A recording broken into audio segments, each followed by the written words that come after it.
Vamos abrir o texto sagrado? Nós estamos estudando o Evangelho de Jesus Cristo segundo a narrativa de Lucas. E hoje nós fecharemos o capítulo de número 14.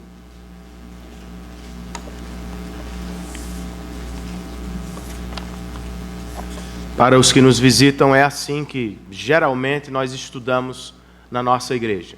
Escolhemos um livro ou uma porção maior dele e estudamos parágrafo a parágrafo, verso a verso, procurando ouvir a voz do Senhor dentro do seu contexto e aplicando-a aos nossos corações. E hoje nós vamos fazer isso a partir de Lucas capítulo 14, versos 25 a 35. Na última semana eu não estive com vocês, no último fim de semana, porque eu estava em Brasília. Fiz uma viagem com a família e vivemos dias maravilhosos e atarefados. Visitamos familiares, amigos, pregamos em igrejas amigas, participamos de um casamento de uma prima querida, fomos ao shopping. Eu tenho mulheres e elas amam shopping em João Pessoa, em qualquer lugar do mundo. Fomos ao zoológico 2 vezes, não apenas uma vez, mas 2 vezes. Comprei uma briga, mas eu fui 2 vezes, senão Bia me matava quando voltássemos. E vivemos assim, dias cheios de muita brincadeira, de muita conversa, de muita coisa boa entre irmãos e familiares. E em dado momento da nossa viagem, eu me perguntei, será que as meninas sentem falta de alguma coisa em João Pessoa? Parece que está tão bom o negócio aqui que eu acho que elas nem se lembram de João Pessoa. Sequer mencionaram as tarefas da escola, nem falaram das professoras, nem lembraram de Zacarias. Zacarias, para quem não sabe, é o nosso novo cachorro, o profeta Zacarias. Elas nem sequer pensaram em Zacarias. E aí eu fiquei me perguntando, será que elas sentem falta de alguma coisa? E Sofia me respondeu. Acredito que manhã de sexta-feira, estávamos no restaurante para o café da manhã e conversando com alguns familiares, ela se aproximou e disse, pai, eu preciso falar com você. Eu disse, certo, filha, pode falar. Ela, não, é particular. Falei, tá bom. E aí eu saí da cadeira, né, fui para perto dela e ela disse, pode se abaixar um pouquinho, eu vou falar no seu ouvido. Falei, tá bom. E quando ela falou, meu coração estremeceu, porque ela me disse o seguinte, pai, nós não estamos orando tão bem em Brasília, né? Eu disse, é verdade, Sofia. Cercada por amigos, primos, familiares e até animais, você encontra tempo para me exortar. Ela disse, pai, nós não estamos fazendo cultinho como fazemos em João Pessoa. Isso foi uma bomba no meu coração, que gerou tristeza, mas também alegria. Para ela, as férias ou a semana diferente foi bem legal. E eu pensei que ela não sentiria falta de coisa alguma em João Pessoa. Ela sentiu, especialmente do culto que celebramos na nossa casa diariamente. Ela percebeu que pelo menos por algum momento estava faltando algo. Por algum momento, Jesus pareceu para ela que não era uma prioridade do nosso dia ou da nossa semana em Brasília. Era como se Brasília estivesse atrapalhando sua devoção. Mas nós estávamos orando. Nós oramos. Nós fomos aos cultos. Eu preguei 3 vezes ao longo de 5 dias, 6 dias. E nós oramos, mas não como fazemos em João Pessoa. E a vida é assim mesmo.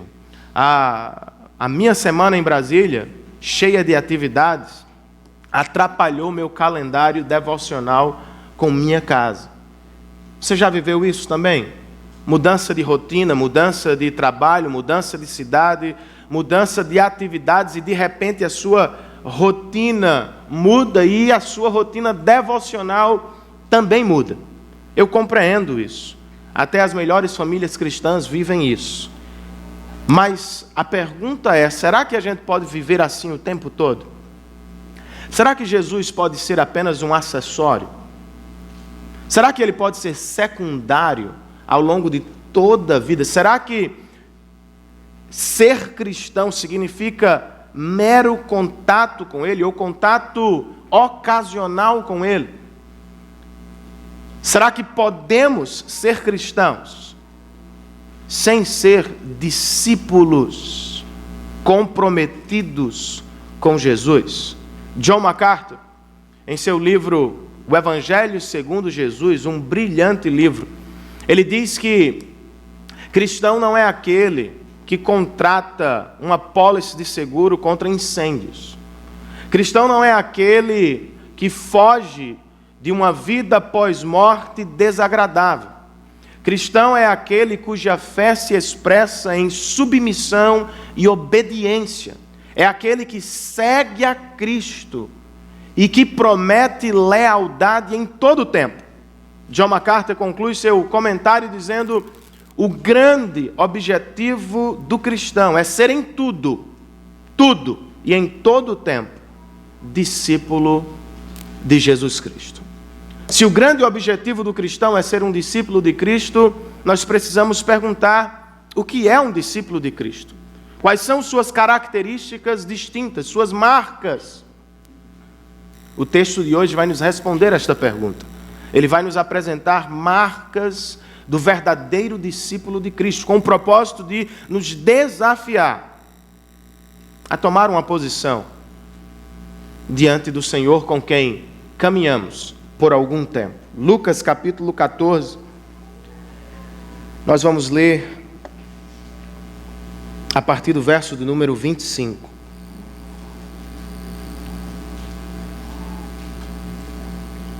Texto sagrado, na versão que eu tenho em mãos, a nova versão internacional, diz o seguinte: uma grande multidão ia acompanhando Jesus. E este, voltando-se para ela, disse: se alguém vem a mim e ama a seu pai, sua mãe, sua mulher, seus filhos, seus irmãos e irmãs, e até sua própria vida mais do que a mim, não pode ser meu discípulo. Está escrito isso. Palavras de Jesus. Verso 27. E aquele que não carrega a sua cruz e não me segue, não pode ser meu discípulo. Qual de vocês, se quiser construir uma torre, primeiro não se assenta e calcula o preço, para ver se tem dinheiro suficiente para completá-la? Pois, se lançar o alicerce e não for capaz de terminá-la, todos os que a virem rirão dele, dizendo: este homem começou a construir e não foi capaz de terminar. Ou qual é o rei que, pretendendo sair à guerra contra outro rei, primeiro não se assenta e pensa se com 10.000 homens é capaz de enfrentar aquele que vem contra ele com 20.000? Se não for capaz, enviará uma delegação, enquanto o outro ainda está longe, e pedirá um acordo de paz. Da mesma forma, a aplicação das parábolas. Qualquer de vocês que não renunciar a tudo o que possui, outra vez, não pode ser meu discípulo. O sal é bom, mas se ele perder o sabor, como restaurá-lo? Não serve nem para o solo, nem para adubo, é jogado fora. Aquele que tem ouvidos para ouvir, ouça. Senhor, nós queremos te render graças por este grande privilégio, que é fazer um culto público ao teu nome. Nós te louvamos com canções, com os nossos dízimos e ofertas, e agora queremos louvar-te com o coração pronto e com ouvidos abertos para ouvir a tua palavra. O Senhor termina o texto dizendo que aquele que tem ouvidos para ouvir, ouça. Pois quando o Senhor fala de algo muito importante, Diante de mim há irmãos que caminham contigo há anos, outros que caminham há meses. Há alguns que ainda apenas observam à distância e não se envolvem, não se entregam inteiramente. Que a reflexão desta noite alcance a todos, desafie a todos e nos torne melhores discípulos de Jesus Cristo. Eu te peço ajuda especial. Sinto-me fraco fisicamente e o Senhor sabe disso. Mas tenho diante de mim a grande tarefa de proclamar o teu evangelho e quero fazê-lo. Fazê-la da melhor maneira possível. Ajuda-nos, Senhor. Em nome e por amor de Cristo Jesus. Amém. E amém. Ver Cristo cercado por multidões é uma cena que se repete muitas vezes ao longo dos evangelhos. Algumas pessoas se aproximavam dele por suas muitas bênçãos materiais, por suas curas, por suas dádivas. Outras pessoas se aproximavam dele por mera curiosidade, queriam saber quem era este grande pregador da Galileia. Outras pessoas se aproximavam dele porque queriam ouvir seus ensinamentos de fato, estavam aprendendo algo sobre a vida que Deus tinha para elas. Jesus então é pintado muitas vezes cercado por multidões, mas a partir de agora que caminha para Jerusalém, ele ficará cada vez mais solitário. Ele não fará muitos milagres. Ele fará muitos desafios.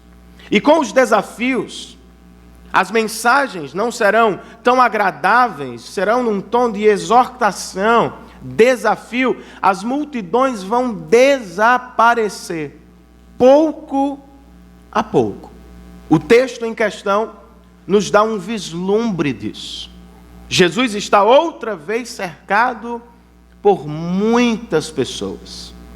Mas de repente, ele olha para a multidão que o segue e oferece 4 grandes desafios da vida cristã. E com eles, Jesus quer invadir, perceber a real motivação dos que estão ao seu lado. Será que eles estão ali por mais uma bênção material? Ou será que estão comprometidos com sua pessoa e sua missão? Será que eles estão ali porque querem um novo governador que não César? Ou será que eles estão ali porque entendem a mensagem e a missão de Jesus? Para capturar a motivação dos corações das multidões, Jesus usa 10 vezes um advérbio de negação. Não. Por 10 vezes ele usa esta pequena palavra. E eu sei que na escola, no seminário, nós aprendemos a não ser muito negativos. Mas nesse texto, Jesus é primeiro muito negativo. 10 vezes ele diz não. E em 3 delas ele é explícito. Se você não é, ou não faz isso, ou não deseja isso, você não pode ser meu discípulo. Com os advérbios, ele está desafiando as pessoas. Com sua pregação ou com este discurso, ele está exigindo das pessoas uma decisão, uma tomada de posição. E com esta mensagem eu quero o mesmo que Jesus desejou para aquelas pessoas, uma decisão. Com esta passagem ele nos dá um retrato do que é um discípulo, quais são suas marcas reais, o que nós devemos buscar enquanto cristãos, pelo que devemos orar. Ele nos oferece, no mínimo aqui, 4 marcas do verdadeiro discípulo, e eu as listei para você na 2ª página do nosso boletim informativo. A primeira delas é que o verdadeiro discípulo vai revelar amor por Cristo Jesus. Pessoas estão seguindo Jesus. Pessoas vêm de todas as partes. Ele está cercado por uma multidão. Quase todos os que ali estão bem intencionados. Mas de repente ele se volta para ela, para a multidão, e coloca diante dela a maior marca do discípulo de Jesus: amor. Não qualquer amor superficial, da boca para fora, mas amor com conteúdo, amor com profundidade, amor com seriedade. Amor que, num sentido, é exclusivo. Porque ele diz: se alguém vem a mim e ama o seu pai, sua mãe, sua mulher, seus filhos, seus irmãos e irmãs e até sua própria vida mais do que a mim, tal pessoa não pode ser meu discípulo. Palavra-chave neste verso é amor, e a expressão-chave é: não pode ser meu discípulo. A mensagem é: se você não me ama mais do que a todos, você ainda não é um verdadeiro discípulo. Algumas versões trazem odiar ou aborrecer sua família. Será que Jesus estava realmente pregando o odiar a família, o abandonar a família? Um filósofo francês que carregava o meu nome, Joseph Ernest Renan. Eu acho que foi daí que minha mãe tirou meu nome. Meu nome é francês, gente. Chique. Se traduzir dá alguma coisa do tipo José Ernesto Renan. Aí já não fica tão chique, né? Mas esse filósofo, quando olhou para o texto, no século XVII, ele disse que aqui Jesus está pisando em tudo o que nos é mais sagrado. Jesus está pisoteando o sangue familiar, os sentimentos do nosso coração, o amor pelos nossos familiares e a nossa nação. Mas não é isso que Jesus está fazendo. Jesus não é contra os 10 mandamentos. O 5º mandamento nos ordena honrar pai e mãe. E Jesus fez isso e ensinou isso. O mesmo Jesus nos ensinou a amar o próximo como a nós mesmos. E ainda nos ensinou a amar os inimigos. Jesus foi a pessoa que mais ensinou sobre amor.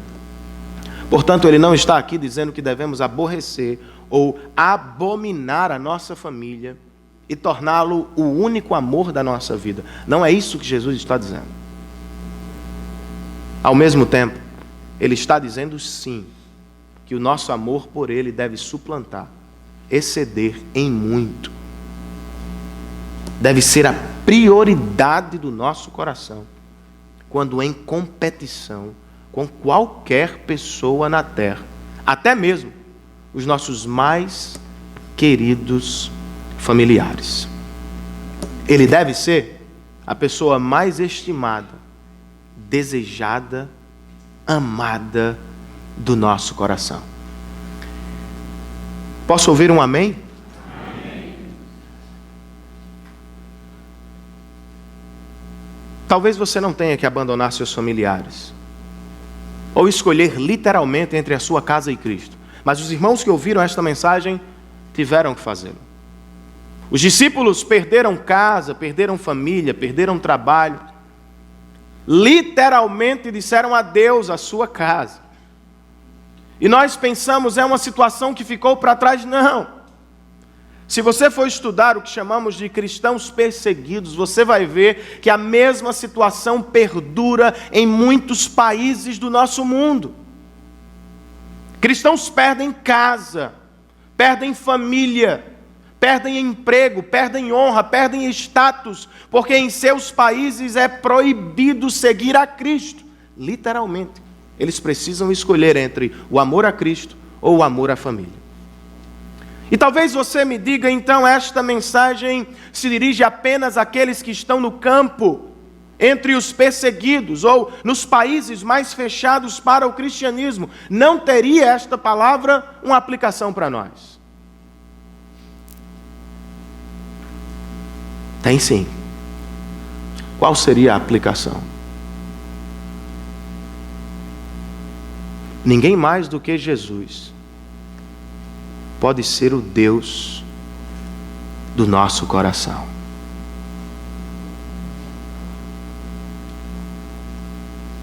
A questão é prioridade, irmãos. É adoração. Alguns casais dizem amar a Cristo, mas seu casamento se torna um empecilho. Porque vivem um para o outro e um para o outro apenas. Dizem o seguinte: não, estamos no começo da vida, precisamos investir no nosso casamento e precisamos pensar em nosso casamento e precisamos viver a nossa vida. Alguns pais vivem apenas para seus filhos. Estou falando de cristãos. Fazem dos filhos a única razão de sua vida. Os colocam em bolhas e vivem para eles. E os ensinam que eles são o centro do universo.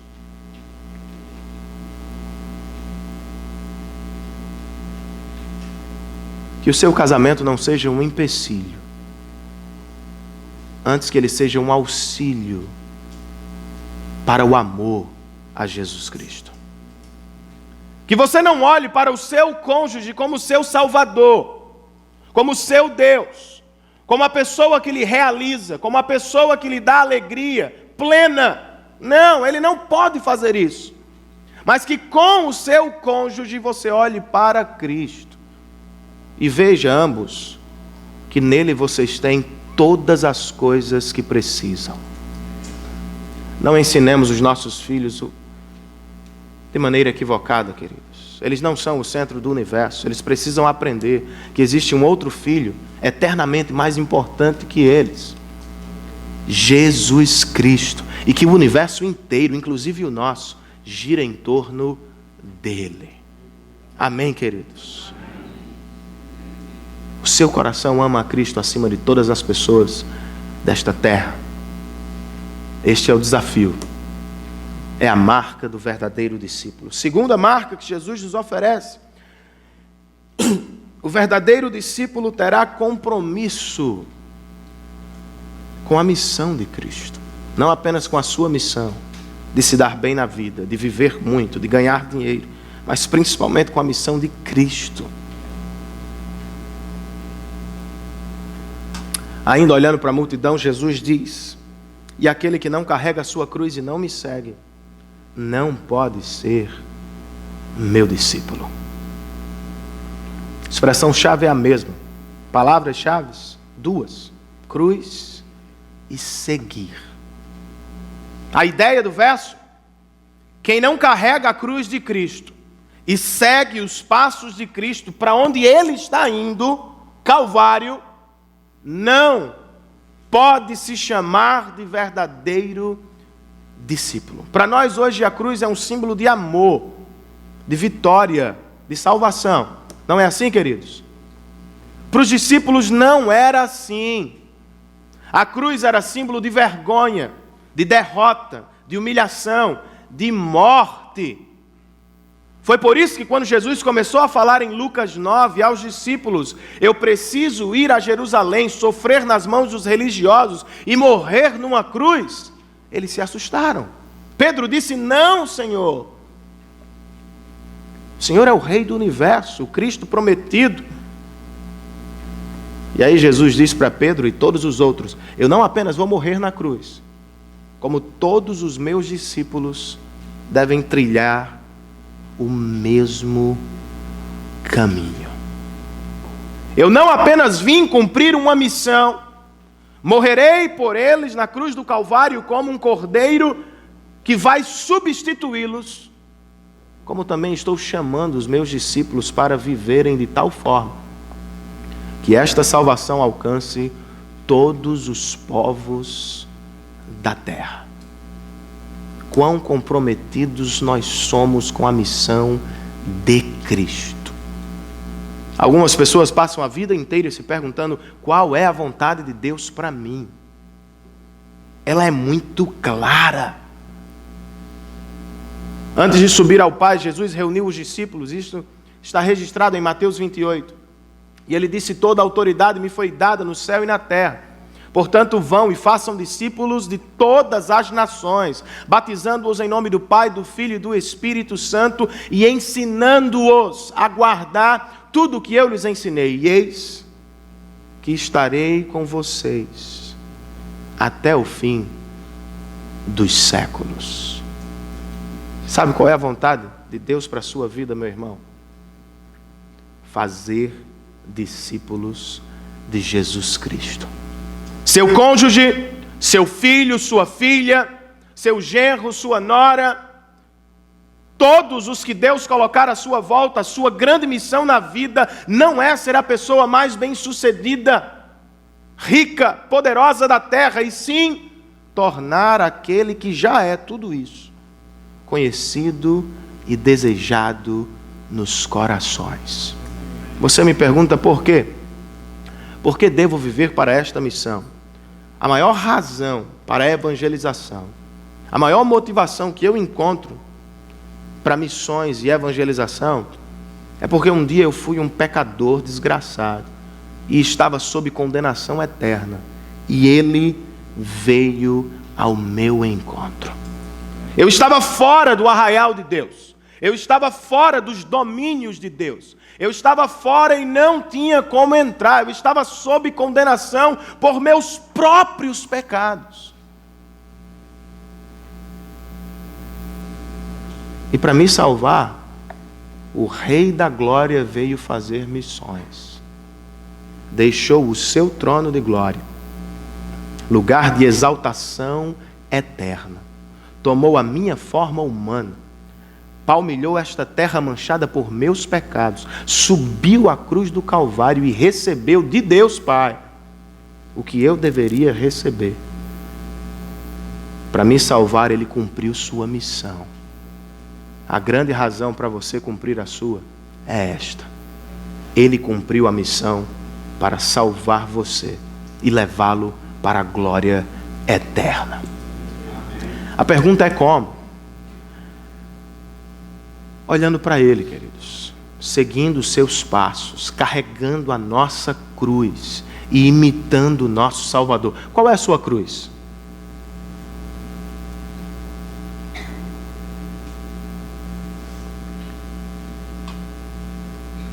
As pessoas pensam que uma doença prolongada, um problema difícil, uma situação adversa, qualquer uma, que perdure por algum tempo, se torna uma cruz. Não. O que Jesus está dizendo sobre segurar uma cruz e carregá-la tem a ver com a nossa missão. Seguir a Cristo, proclamar o seu Evangelho, implica em alguma medida sofrimento. Pessoas perdem a vida por isso. Isso significa carregar a cruz. Pessoas são perseguidas por isso. Isso significa carregar a sua cruz. Pessoas são humilhadas por isso.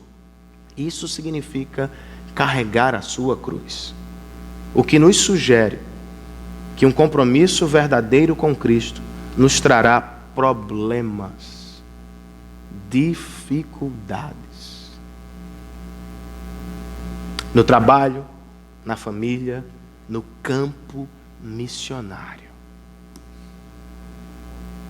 Mas olhar para Ele não é apenas enfrentar as dificuldades, é mais do que isso, é entregar a própria vida, é morrer, para que outros possam viver.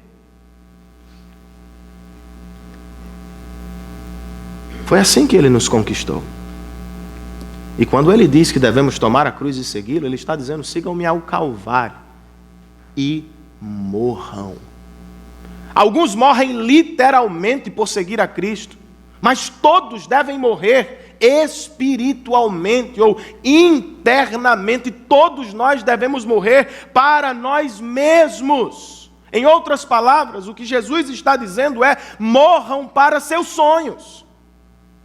Morram para a ideia de viver apenas para vocês. Morram para a ideia de se tornarem Deus deste mundo. Morram para a ideia de tornar o seu nome conhecido. Morram para a ideia de se tornarem egoístas. Morram para vocês mesmos e vivam. para fazer o meu nome conhecido, desejado, honrado, adorado no coração de milhares de pecadores. Vivam para o meu reino e não para o seu reino. Vivam para o meu nome, ou pelo meu nome, não pelo seu nome. Uma pessoa que viveu assim foi o médico americano Calvin Burknight. Ele serviu o exército americano no Vietnã e ele foi um médico para a glória de Deus. Ele não pensou apenas em ganhar dinheiro, como muitos hoje pensam. Ele foi para a guerra e cuidou de inúmeros soldados feridos. E em um destes, ou enquanto cuidava de um, ele deu as costas para o perigo e foi atingido.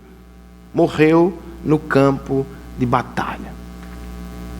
Por que ele fez isso, gente? Porque um dia alguém disse para ele que Jesus tinha feito o mesmo.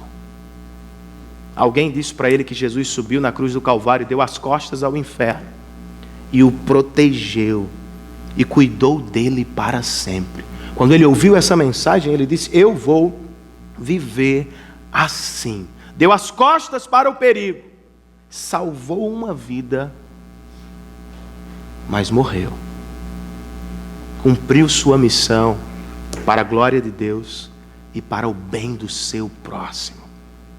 Porque Cristo fez o mesmo por ele. Tenha menos compromisso com o seu projeto de vida e mais compromisso com o sonho de Deus. Pense menos em você e na sua casa e pense mais no reino de Deus. Posso ouvir um amém? A palavra hoje é bem desafiadora. Terceira marca, esse aqui fica ainda melhor. O verdadeiro discípulo renunciará o dinheiro por amor a Cristo.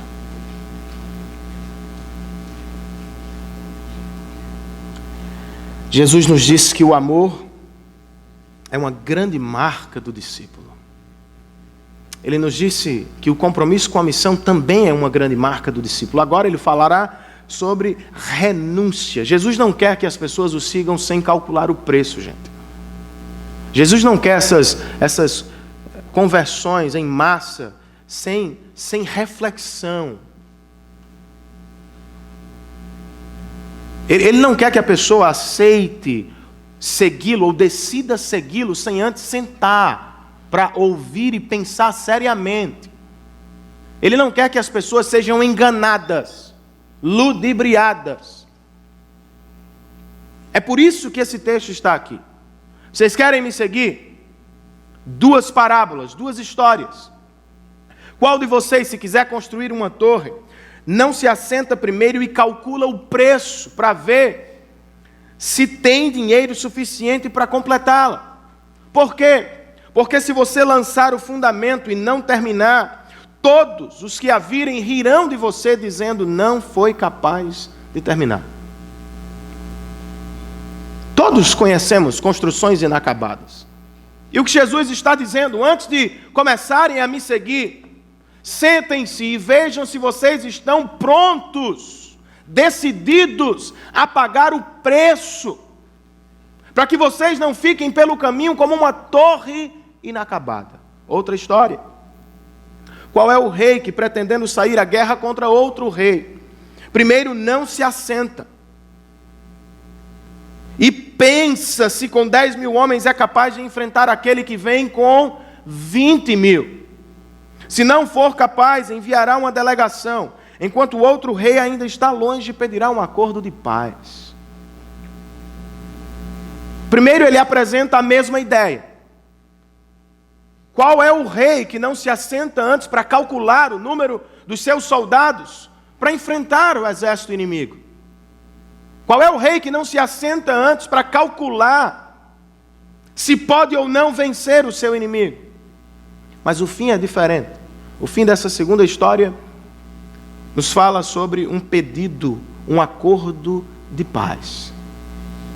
Se o rei fraco se percebe fraco, ele envia um acordo de paz e foge da guerra. E um comentarista disse que aqui Jesus está falando sobre o perigo do não discipulado. Se a primeira parábola fala sobre o custo do discipulado, sente e calcule se você realmente quer ser meu discípulo. Se você está disposto a carregar a sua cruz, a viver pelo meu nome e não pelo seu nome, a buscar os meus interesses e não os seus interesses. A segunda parábola diz: calcule o preço de não ser discípulo de Jesus. Será que alguém pode resistir ao Rei forte que vem ao seu encontro?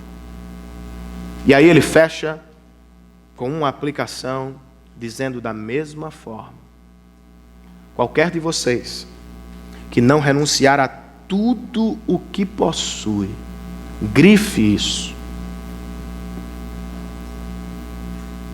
isso na sua Bíblia, renunciar a tudo o que possui, não pode ser meu discípulo.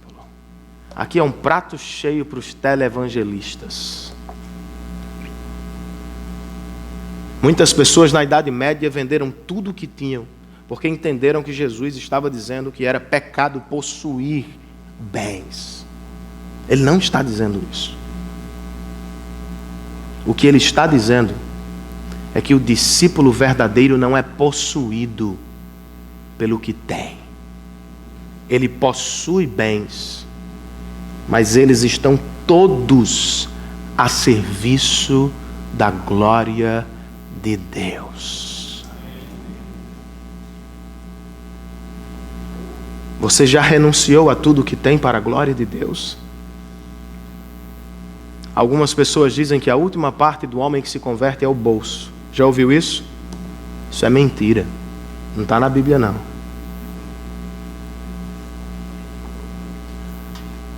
Quando Deus converte o homem, Ele o faz por inteiro. E o seu bolso vai junto.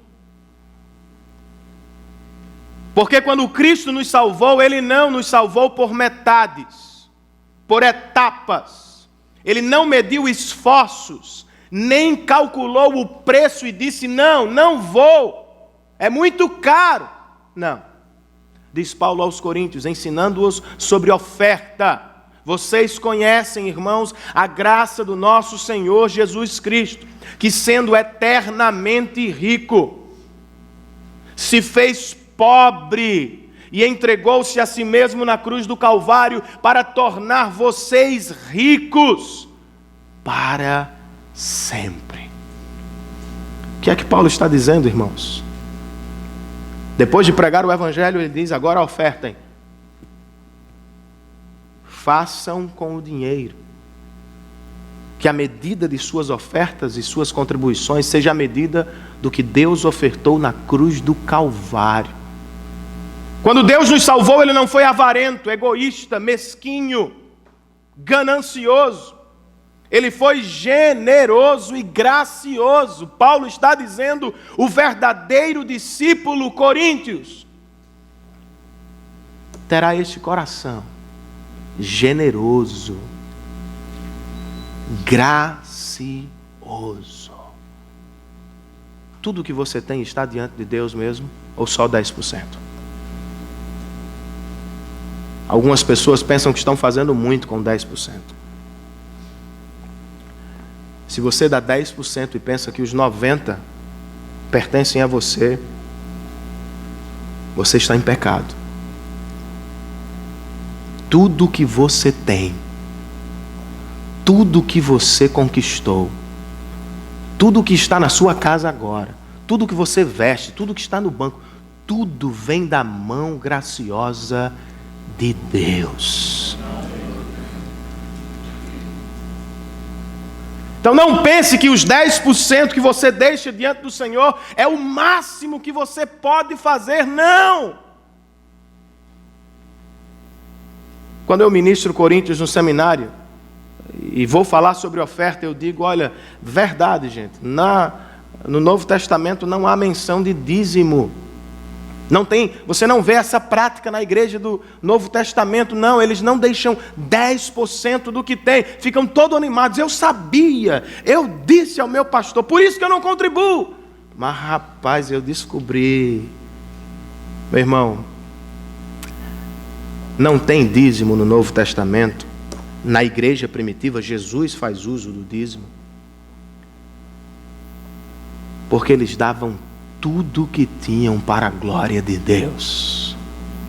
Não era, vou sair da minha casa, vou ficar sem teto, vou ser mendigo, não. Eu tenho 3 casas, para que preciso de 3? Eis aqui uma para os missionários, para os pobres, para a igreja que precisa. Tudo que eu tenho está à disposição do Senhor. Você tem ciúmes do seu carro? Seu carro não lhe pertence, meu irmão. Ele é de Deus.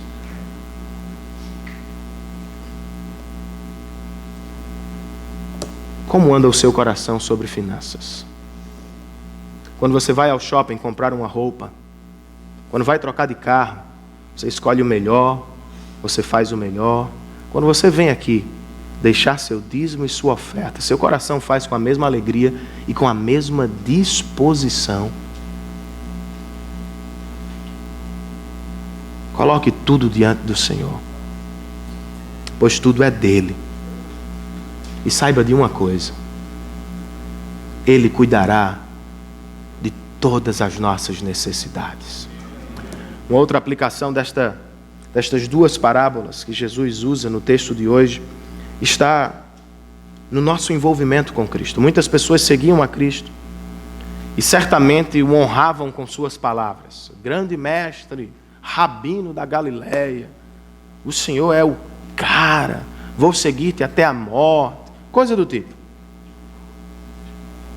Mas Jesus conhece os corações. Vocês realmente vão me seguir até a morte? Sentem, calculem o preço. Não sejam cristãos pela metade, não sejam cristãos nominais. John Stott, em seu livro Cristianismo Básico, excelente, ele faz um comentário muito interessante e eu acho que seria bom que eu lesse todo o parágrafo. O cenário cristão é cheio de ruínas de torres abandonadas ou construídas pela metade. As ruínas dos que começaram a construir e não conseguiram concluir a construção. Milhares de pessoas continuam ignorando a advertência de Cristo e passam a segui-lo sem antes parar para refletir sobre o custo desta empreitada. Consequentemente, temos hoje um grande número de cristãos nominais, cristãos só no nome, só da boca para fora. Em muitos países alcançados pela civilização cristã, um número enorme de pessoas possui apenas uma casca fina de cristianismo. O envolvimento delas é mínimo com o reino de Deus ou com a igreja, apenas o suficiente para se considerarem cristãs, mas não o suficiente para se sentirem incomodadas. Sua religião é como uma almofada grande e macia, protegendo-as das situações desagradáveis da vida, mudando e se adaptando conforme suas conveniências. Não é de admirar que os céticos critiquem a hipocrisia que existe dentro das igrejas e rejeitem a religião como uma mera forma de escapismo. Porque nada muda. São cristãos com os mesmos interesses do mundo, com a mesma vida do mundo. Lhes é conveniente, lhes é apropriado, moda, coisa do tipo. Não seja um cristão nominal. Pense seriamente no compromisso com Cristo. Leve-o a sério. Em nome de Jesus. Quarta e última marca que o texto nos oferece, queridos, trata de utilidade. O verdadeiro discípulo servirá. Uma das marcas dele é o serviço cristão. Se um cristão não ama o serviço cristão, se ele não serve, se o discípulo não ama o serviço cristão, segundo Jesus, ele não é discípulo. É o ponto da parábola, da última, pequena. O sal é bom, mas se ele perder o sabor, como restaurá-lo? Se ele perder a sua capacidade, a sua utilidade, como restaurá-lo? A sua salinidade, como restaurá-lo? Não serve nem para o solo, nem para o adubo. É jogado fora. A ideia é, se o discípulo não traz sabor, ou se não vive para gerar vidas, sal na terra, ele não está vivendo a vida de um verdadeiro discípulo. Charles Swindoll, comentando o texto, ele disse que a ideia é da impossibilidade. O sal não perde o seu poder. Da mesma forma que um verdadeiro discípulo não perde o desejo por servir. Um outro autor diz, não, talvez Jesus fale aqui sobre os sais misturados. Há um processo de refinamento. E quando ele é extraído da natureza, ele ainda está misturado. E se ele não salga, se ele não aduba, ele é misturado. A verdade que Jesus coloca diante de nós é a da utilidade. Somos ou não somos úteis para o reino de Deus? Temos ou não temos um serviço que abençoa vidas? Fazemos ou não fazemos a diferença na vida das pessoas que nos cercam? Uma grande marca, uma grande certeza que o cristão pode ter da sua salvação é o seu desejo pela salvação dos outros, pelo ministério cristão. Há cristãos que são mais parecidos com James Bond do que com Jesus Cristo. São cristãos 007. Conhece algum? Ele entra e sai pela porta da repartição, ninguém sabe que ele é um discípulo de Cristo. Ele vai e volta do seu trabalho, da sua empresa, e os funcionários nunca ouviram da sua boca uma pregação do Evangelho. Nunca sequer souberam que ele era cristão. 007. Há os cristãos mais parecidos com tio Patinhas do que com Jesus Cristo. Estão comprometidos com sua riqueza. Usam os dons e talentos que receberam de Deus durante toda a semana, apenas em benefício próprio. Quando chega o final de semana, não, estou cansado. Servir a Cristo? Não, não posso. Todos os dons e talentos que você recebeu vieram dele, querido.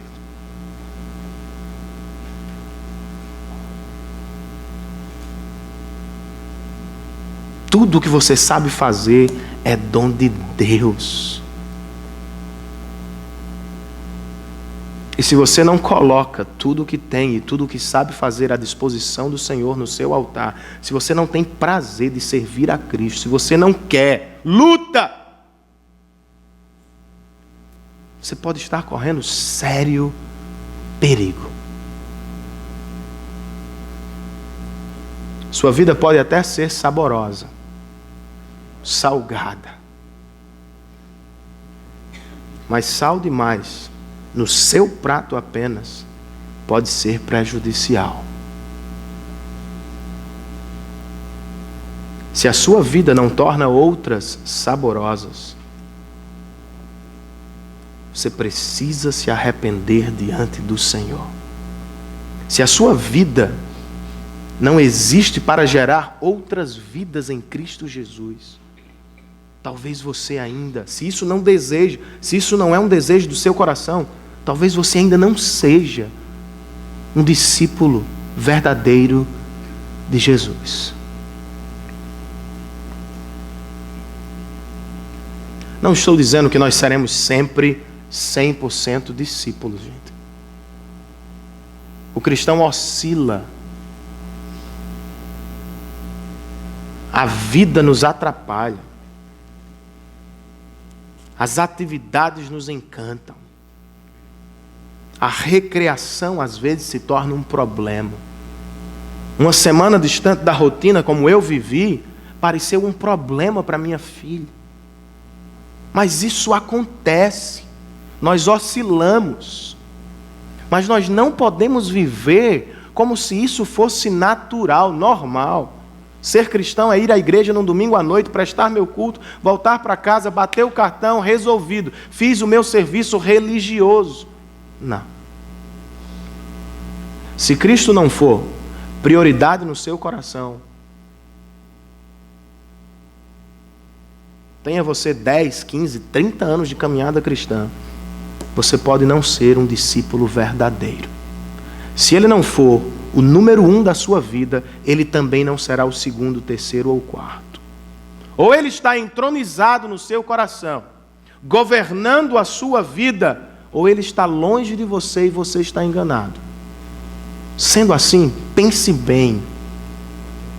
Como Jesus sugeriu à multidão, sente-se, calcule o preço e tome uma decisão. Mas não fique em cima do muro todo o tempo. Ronald Reagan, ex-presidente americano, disse que quando criança foi levado a uma loja de sapatos. E o dono da loja disse: que sapato você quer, meu filho? Redondo ou quadrado? E ele disse: não sei. Voltou para casa, estava caminhando na rua com sua tia um dia, e o dono da loja ouviu e disse: Reagan, você já escolheu o sapato quadrado ou redondo? Ainda não sei. Uma semana depois ele recebeu uma caixa de presente. Quando abriu, um par de sapatos, um quadrado e outro redondo. Ele disse que colocou na estante, e toda vez que ele estava indeciso, ele olhava para o sapato. Se não tomar as decisões, outros vão fazê-la por mim. Não fique em cima do muro. Não estou dizendo que a salvação depende de você, ou que é você que escolhe a Cristo. Não. Segundo as Escrituras, eu e você, antes de Cristo, estávamos mortos, espiritualmente dentro de um caixão, trancafiados. O que eu estou dizendo é que se você está em dúvida, indeciso, se o seu cristianismo é medíocre, abaixo de uma média bíblica, se você tem meros lampejos, desejos de estar aqui, de fazer alguma coisa, eu quero que você se sente e pense com cuidado. Não no que você pode fazer por Ele, mas no que Ele já fez por você. O Evangelho não é o que podemos fazer por Ele, é o que Ele pôde fazer por nós. Quanto mais nós olhamos para a cruz de Cristo, conhecemos a pessoa de Cristo e a sua missão, o que Ele fez ali, tomando o nosso lugar e cobrindo-nos da ira de Deus, mais o nosso coração é tomado de paixão e amor por Ele. Quanto mais pensamos naquele que se entregou por nós, mais desejamos nos entregar por Ele. Não é primeiro pensando em você, é pensando nele.